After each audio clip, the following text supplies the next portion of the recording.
Shalom, shalom, shalom, shalom, shalom, shalom, yes, Yahweh, shalom, shalom, shalom. Shirelli Yawana representing the Warriors for Yahushai Michigan Camp. This is the TikTok update. Lord willing, this lesson is edifying. Salaki, it's so late. Had to go get some blood. I think it was like earlier this week, and it took me a little longer to recover. But hey, man, we back here, pushing this truth, pushing the edification. Lord willing, this lesson is edifying. So there is so much going on in the world, man. All right, and every single time we do these lessons, we're doing this to warn our people, man, to get the bloods off that blood off our hands, man. All right, so let me see if I can get that scripture because that's a beautiful opener, because that's the whole reason that we warn our people, man.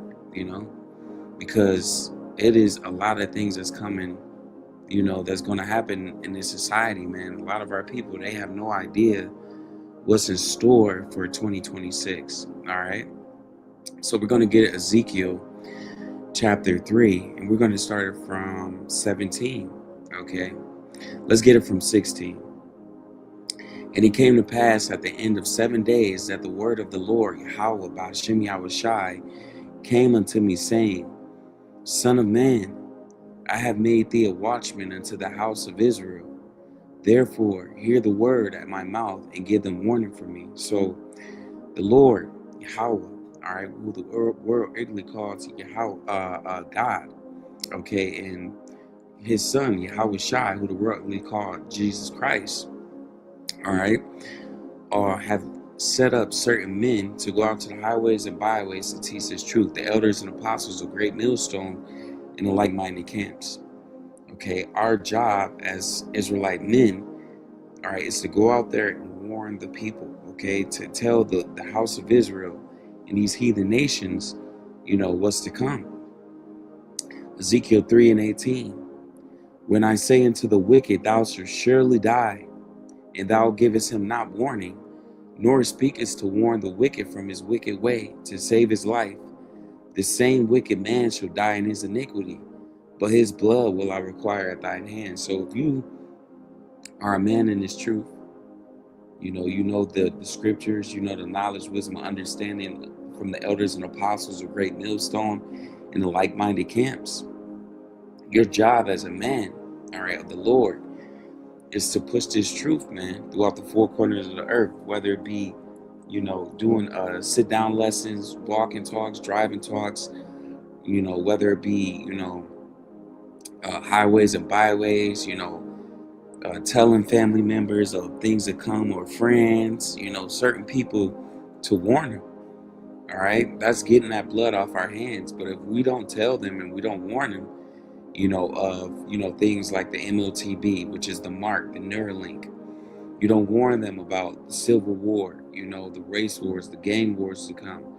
If you don't warn them about, the mass chaos, the dollar crashing, society going into total blackout, okay?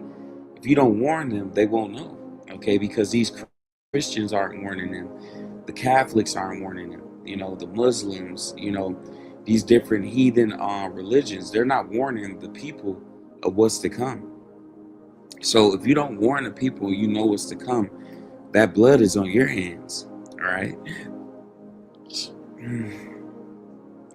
Yet if thou warn the wicked, and he turn not from his wickedness, nor from his wicked way, he shall die in his iniquity, but thou hast delivered thy soul. So literally, you deliver yourself by pushing this truth and telling the people and warning them of what's to come. All right, let me get another scripture that go into this. Okay. All right.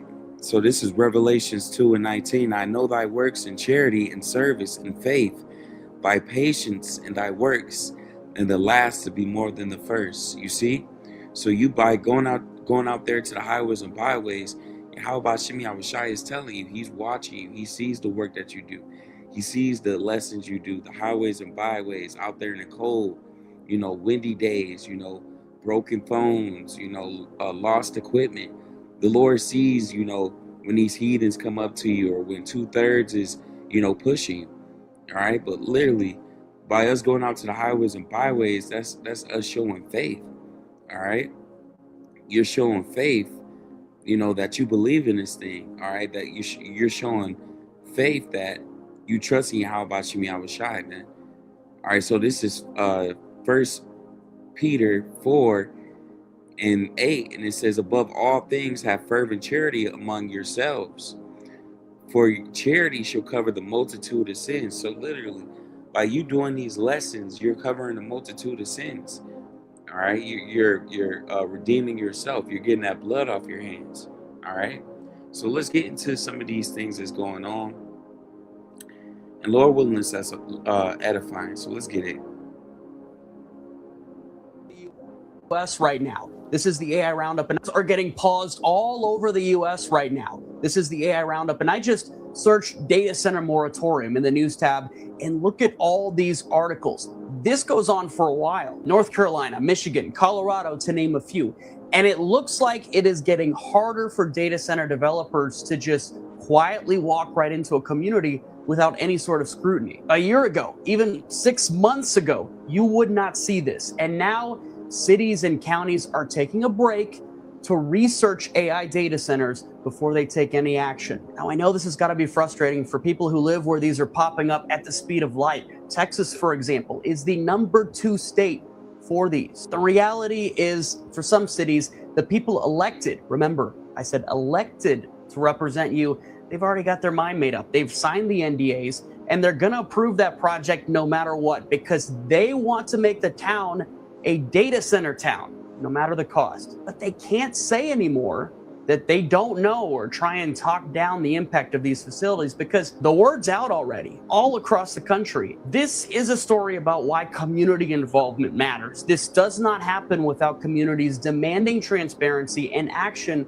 from their elected leaders. Data centers are getting paused all over the US right now. This is 2 Corinthians 2:11.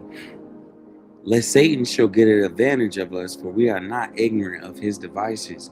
We're not ignorant of these different tools and devices that Esau Edom is trying to set up. All right, in that power of the spiritual demon Satan, man. Esau Edom wants to set up a satanic, demonic world where everyone is ran by transhumanism. Every single man, woman, and child has a chip in their hand or in their brain. He wants to totally crash the dollar, totally crash the grid, and make society a digital society. Okay, they want to build up these 10-minute neighborhoods, or I forgot how they say it, 5-minute cities, whatever. They want cameras and surveillance everywhere. Okay, these devils, they want society to be ran in a very wicked way. Okay, let me get another one. All right. So let's get this scripture right here, because this is fire. All right.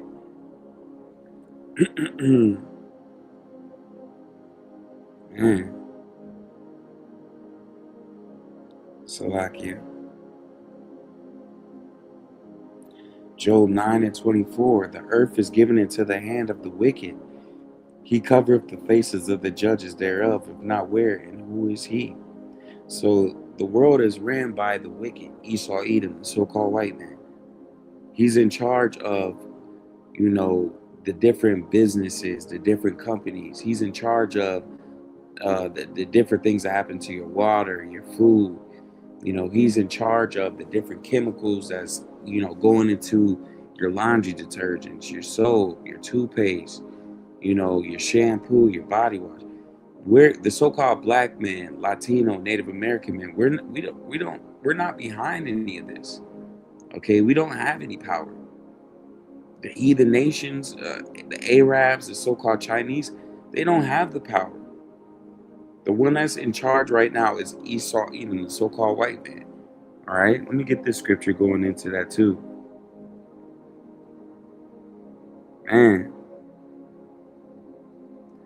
Psalm 75:8, for in the hand of the Lord there is a cup, and the wine is red. It is full of mixture, and he poureth out the same. But the dregs thereof, all the wicked of the earth shall wring them out and drink them. So, Esau Edom is winning right now. They're at the top of their game. They're feeling on the level. But very soon they're going to be brought down. They're going to be at the bottom. Okay, this society, this rulership, everything that these damn devils done built is going to crumble, man. They're going to have to drink the cup of slavery. They're going to have to drink the cup of being poor. They're going to have to drink the cup of being hated, despised. Okay? Psalms 82:4, deliver the poor and needy. Rid them out of the hand of the wicked. Who's the wicked? Esau Edom. Who's the poor and the needy of the earth? The so-called blacks, Latinos, and Native Americans, the Hebrew Israelites. We're the ones in the ghettos, the projects, the hoods. We're the ones, that need extra help and extra benefits. We're the ones that work all damn day, but still not bringing home nothing. Okay, you're the workers, all right, the cashiers, the drivers, the gardeners, all right, the construction workers. We're the ones that's building this country, yet we're not profiting at all. All right, let's get this. Actually now being reported as a February, fuck the news. It is actually now being reported as a February 2026 that DHS and the Trump administration are asking social media companies to report anybody who has ICE, anti-Department of Homeland Security, and Immigration and Customs Enforcement messaging on their social media apps. So they've asked Reddit, Instagram, Google, anything you could possibly think of. They're asking them to report these persons' profiles and start monitoring their activity and report it to DHS. U.S. Department of Homeland Security requests Google, Reddit, Instagram, and Facebook to provide names and phone numbers and other identifying information of users who criticize. Now, when I saw this initial post, I was like, let me go fact check this. This is 100% true. So for all my fellow anti-fucking terrorist people out here, you can still walk, bro. It's flashing. Yeah, we're all on a list. Ain't that right? Yeah, been on a list. Yeah, no, we're really on the list now. So I'm letting you know now, if you post anything that's anti-DHS, just be careful fucking with them. Because we know from a video that was recently posted that they will hunt you down, literally, and send people to your house and then put you in the system as a hostile terrorist. An active threat. Yeah, so just be careful. Well, breaking fuck the news. We said this day would come, man. The elders and apostles of Great Millstone said this day would come.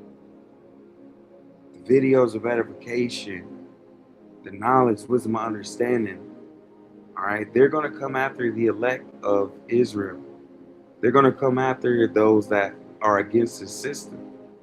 They're going to come after those that are, in their own beliefs. If you're not with Trump, you're not with America, you're not with the USA and what they're pushing, hey, you're going to be on the list, man. Don't forget the elders and apostles of Great Millstone warned us of the mailboxes, the red dot, blue dot, yellow dot. Okay? These devils are going to come and get you at 4 o'clock, 3 o'clock in the morning. Bust up your door and try to put you in there, man, in a concentration camp.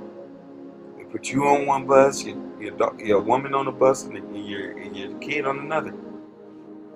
2 Esdras 16:68. For behold, the burning wrath of a great multitude is kindled over you, and they shall take away certain of you, feed you being idle with things offered unto idols. So they're going to try to put you in the camp.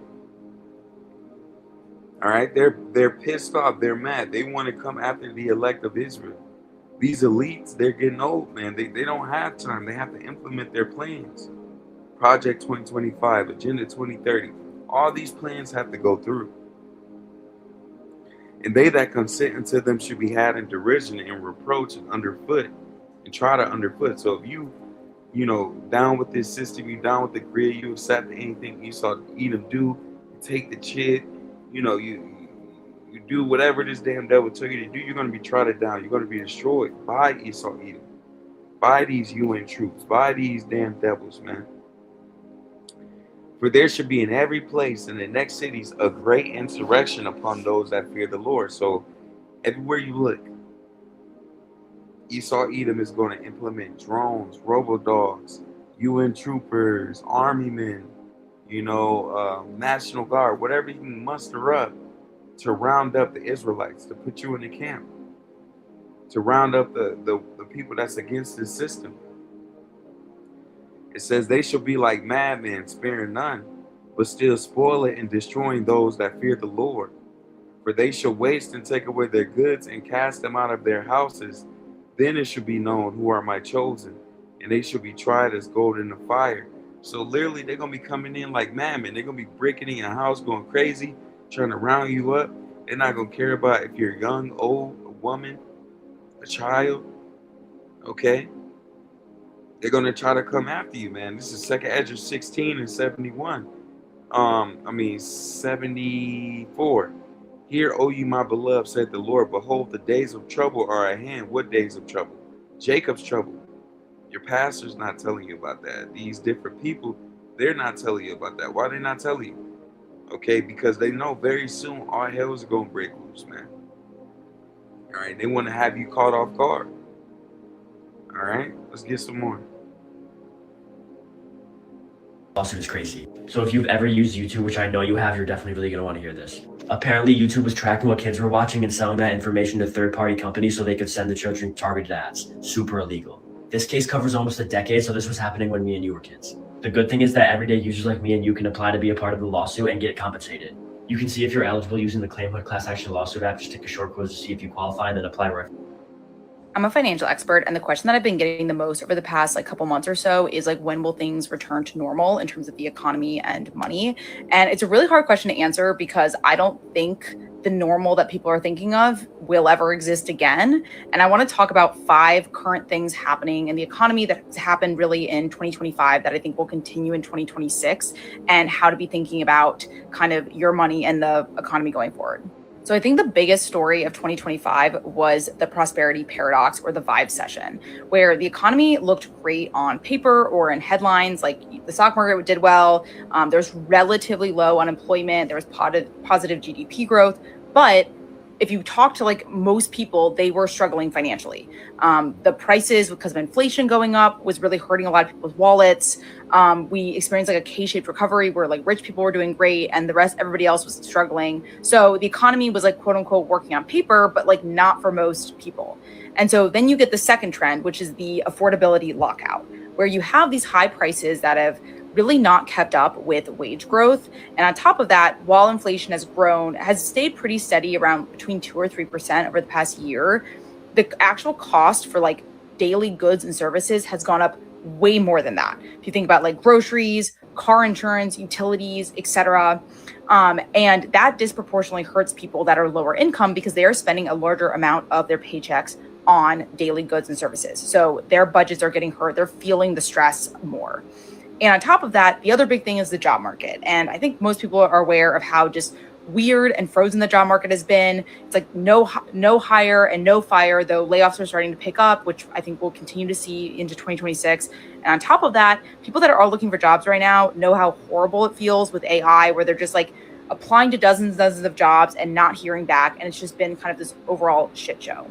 And the third big story of 2025 that I think we will see continue into 2026 is the casinofication of everything. And I'm talking about prediction markets, sports betting, other types of gambling, etc. When wealth building becomes impossible or just feels very difficult for people, the system is not going to make it more accessible. It just encourages gambling. And I think we see this mass normalization of gambling-like activities, and how so much of investing or just making money these days is built around betting and taking these very high risk, potentially high reward activities, aka gambling. The fourth story is bankification, which I've talked about before if you follow me. It's this idea that every company is a bank now, or is trying to offer financial services because the margins are very good. And we see this kind of almost embedded finance in all of our activities, where you can now store your money in almost every company. Think about Starbucks or airlines. And a lot of it is designed to be extracting to kind of separate you from your money. And I think we're going to see the continued use of these types of, financial technology in this space, where people will have to navigate kind of all these different mini financial systems throughout their daily lives. And the fifth thing that kind of connects these four trends is extraction over sustainability. And if you think about like a lot of key aspects of our economy right now are very much built around extraction. And if you follow the paper trail of why it feels like a lot of things have gotten significantly worse over the past couple years, it can mostly be traced back to private equity and private equity model and how private equity has infiltrated so many aspects of our daily life. Proverbs 11:4, riches profit not in the day of wrath, but righteousness delivered from death. Let's get another one.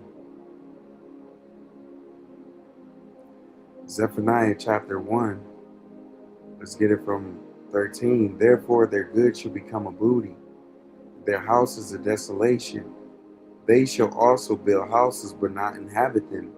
They shall plant vineyards but not drink the wine thereof. So people are going to literally, their houses is going to be broken into, ran through. People are going to be ransacked and taken whatever. The stores are going to close. Businesses are going to close. Things are going to crumble. Water is drying up. Food is not going to be available. So people are going to have to go into other people's houses to stay afloat. All right? These people that have houses being built in 2030, 2034, 2040, you're not going to be able to inhabit them. Why? Because society is going to crumble. The great day of the Lord is near. It is near and hasten greatly. Even the voice of the day of the Lord. The mighty man shall cry there bitterly. Literally, military men are going to be afraid, all right, in these days to come. That day is a day of wrath, a day of trouble and distress, a day of wasteness and desolation, a day of darkness and gloominess, a day of clouds and thick darkness, a day of trumpet and alarm against the fenced cities and against the high towers. And I will bring distress upon men, that they shall walk like blind men, because they have sinned against the Lord. And their blood shall be poured out as dust, and their flesh as dawn. Neither their silver nor their gold shall be able to deliver them in the day of the Lord's wrath. But the whole land shall be devoured by the fire of his jealousy. For he shall make a speedy riddance of all them that dwell in the land. So literally it's going to be so bad out here. All right, the Lord's going to allow for society to totally collapse. All right, he's going to allow for all hell to break loose. All right, and these people, they're not going to know what to do. Their government's not going to help them. All right, President Trump, he's not going to be able to help them. All right, why? Because the scripture says even the governments are going to be afraid. They're going to go in their bunkers, man. Why? Because when all these things are playing out, man, that's what these celebrities set up these bunkers for, is for that day of Jacob's trouble, when all hell is breaking loose. Let's get this. Freshwater resources, and Canada has an additional 20.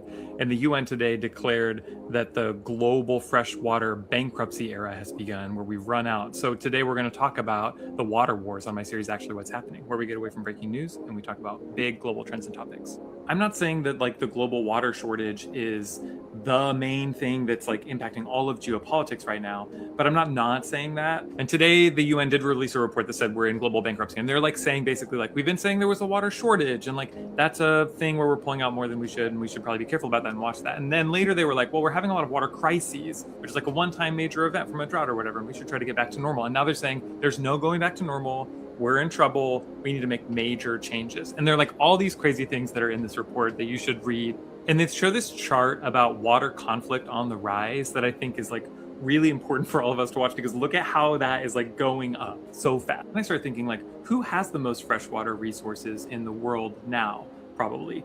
And you start looking around and you see that, wow, Canada has 20% of the freshwater resources globally.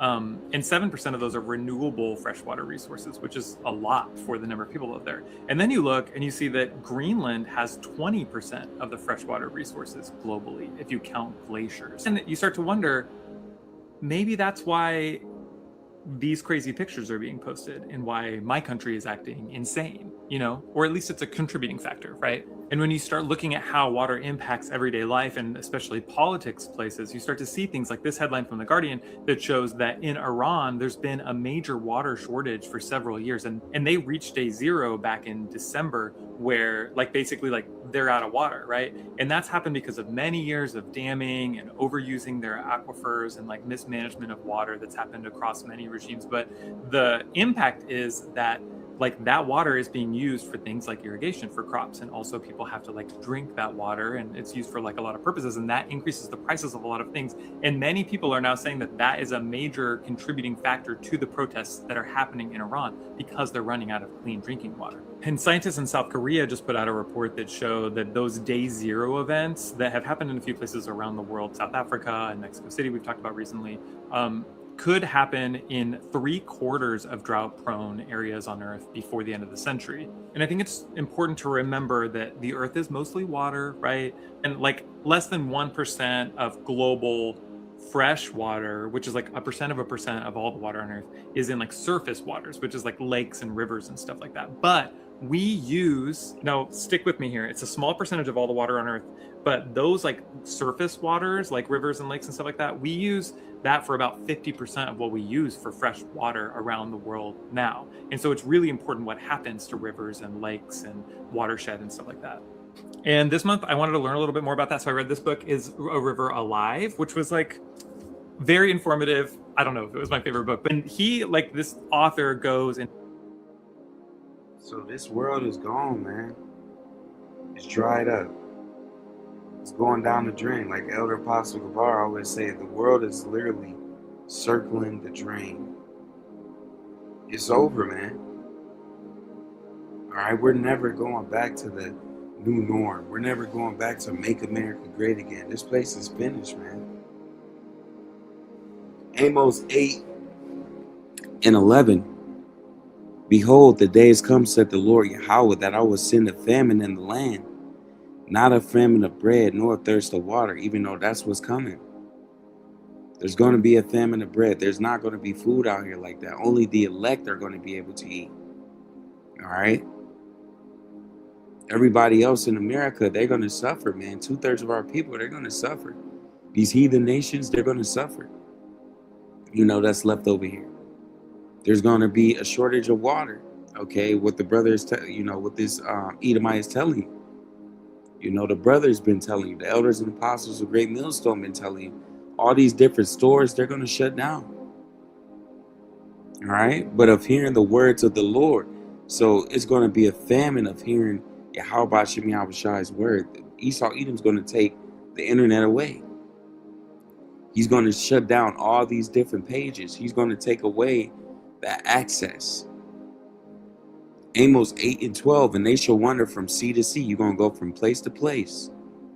And from the north even to the east, they shall run to and fro to seek the word of the Lord and shall not find it. So a lot of people are going to bug out. They're not going to know what's going on, what's happening, why this is happening, why this is going down. Amos 8:13, in that day shall the fair virgins and young men faint for thirst. And that's going to be from the scriptures. They're not going to be able to, get that knowledge, wisdom, and understanding. They're not going to be able to quench, their souls. They're not going to be able to get the knowledge that's needed to be saved from here and redeemed. Okay, they're not going to get the names. They're not going to get the concept of the MOTB. They're not going to get, Israelite foreigners. Yahweh Shai being dark-skinned men. They're not going to get that, man. All right, so they're going to get caught out there. They're going to get left, all right, to those missiles. All right, let's get this. United States attacks. Taliban will offer aid to Tehran if U.S. strikes Iran, group spokesperson has confirmed. And take a look, Iran and the United States flex their military might ahead of the nuclear talks in Geneva. We're hearing in the Strait of Hormuz right now, there are military drills going on. Iran is launching military drills, showing the United States their military might. Now, Iran, foreign minister in Geneva for U.S. talks as the IRGC holds drills in the Strait of Hormuz, as I mentioned. So we're hearing, on one hand, we have the foreign minister preparing for that peace talk agreement tomorrow in Geneva. Yet at the same time, the IRGC is holding drills in the Strait of Hormuz, letting the United States know we are ready for retaliation if you attack us. Now, Iran's state media reports foreign minister will attend indirect talks with the United States. So we're going to see what's going to unfold here. Will we have a peace deal, or are we going to be entering into war? But according to Reuters, coming out today, the U.S. military is preparing for possible strikes on Iran if Trump orders the attacks. We're hearing that Donald Trump, I'm going to play for you the video footage, said, hey, we're sending a second military group out there, another aircraft carrier. They said, why? And he said, because if these talks fail, we're going to need them and we're going to use them.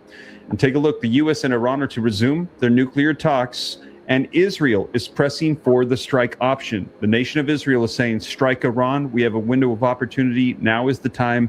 Hit the IRGC. Revelations 11 and 14. The second woe is past, and behold, the third woe cometh quickly, man. World War III is on the way, man. All right, that's one of the biggest prophecies. The MOTB, Jacob's Trouble, and World War III. Let's get this.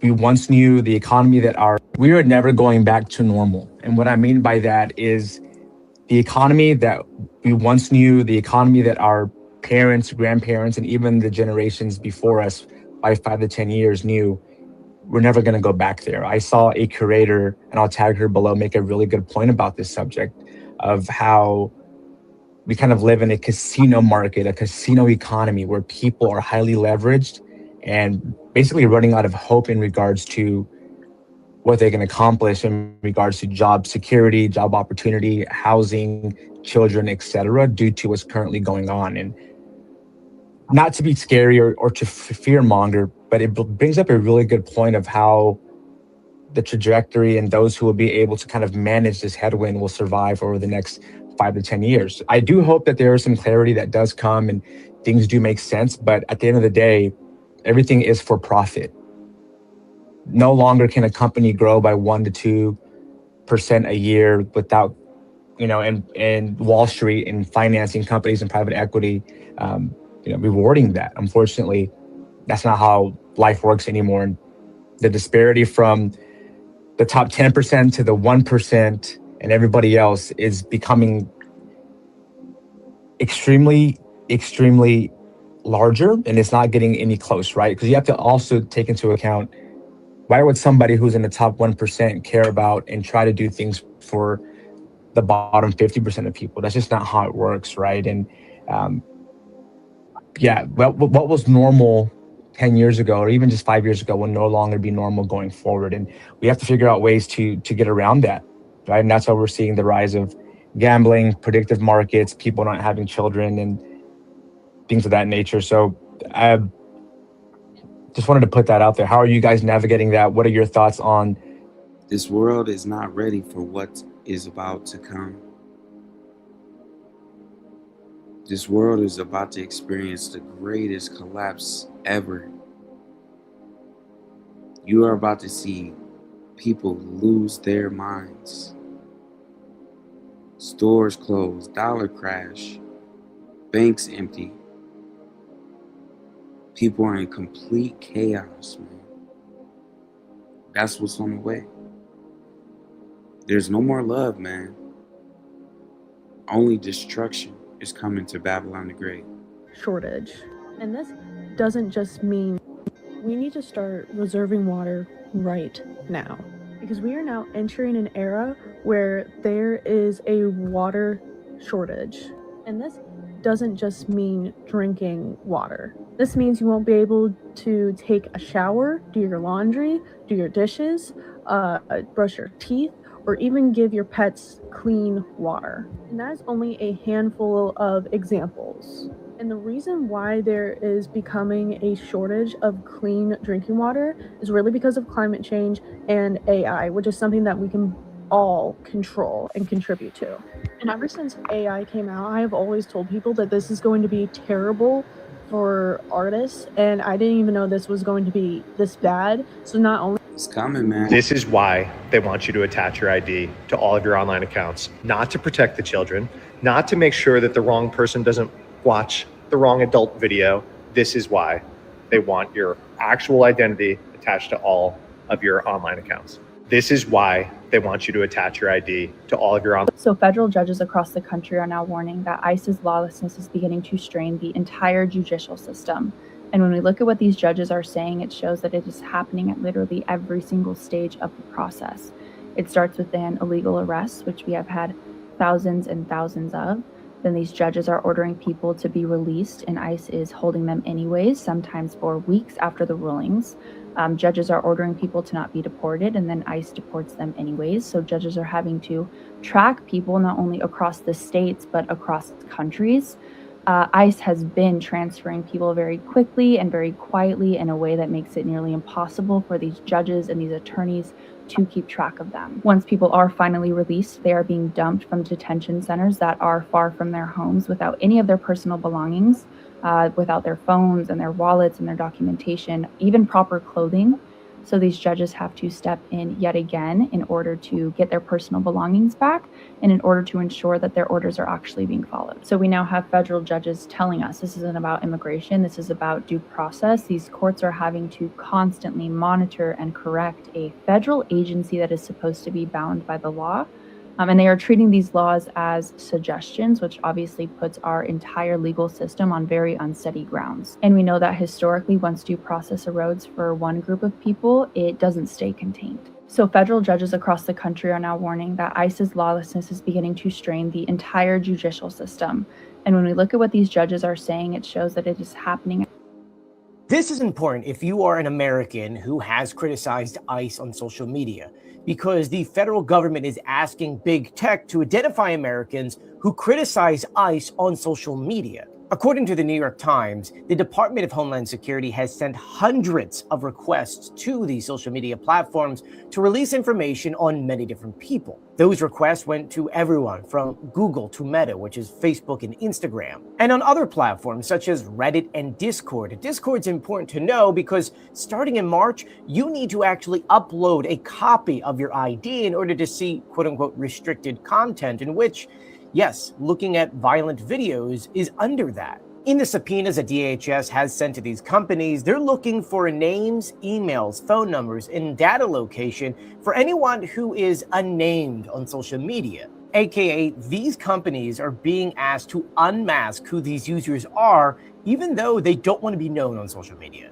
One of the key issues here is that these are administrative subpoenas, not warrants, which means that a judge does not need to sign off on them before they're being issued to these companies. And while some companies have complied and given this information, other companies are giving warnings to their users saying, hey, you need to do this, this, and this about this subpoena. DHS argues that they need this information because they need to be able to protect their ICE agents in the field, and some of these accounts are putting information out there. But where do you sit in all of this? Let me know in the comment section below. I'll be sure to keep you updated on this, so please do share my video. And folks, Kevin Durant may have just been exposed big time.